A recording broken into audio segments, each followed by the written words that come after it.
Hi, lovely Tank here, aka your mama on a mission, and I'm here to give you 3 simple tips of how to overcome resistance.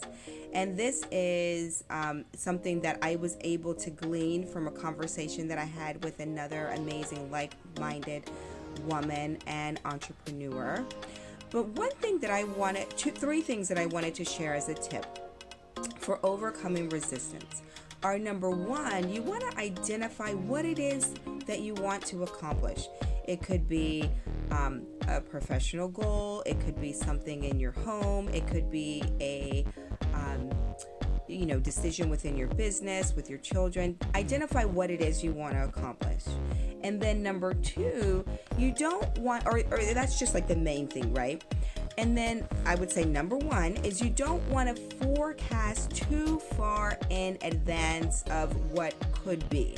We sometimes project out so we can kind of prepare ourselves for what's to come.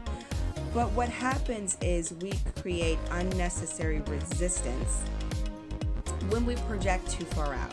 So you don't want to project too far out. You want to, number two, just look at what is that next best step you can take based on what it is you've decided you want to accomplish.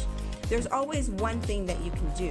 And when we project too far out, what happens is we don't do the one thing because we're thinking about step 500 and what that will bring.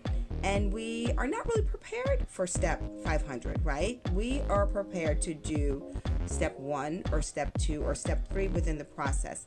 So what is the next best step that you can do?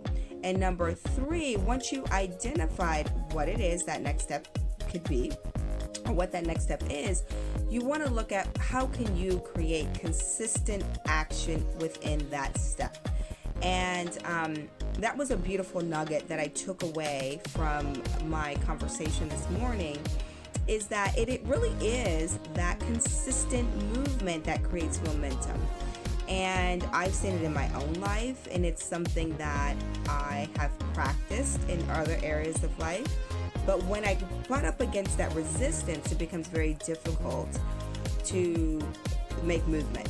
So if you can identify what it is you want to accomplish, number one, not project too far out. Number two, figure out what is that consistent movement that you can take. And number two is figure out what's that next best step. And number three, what is consistent movement you can make in that direction.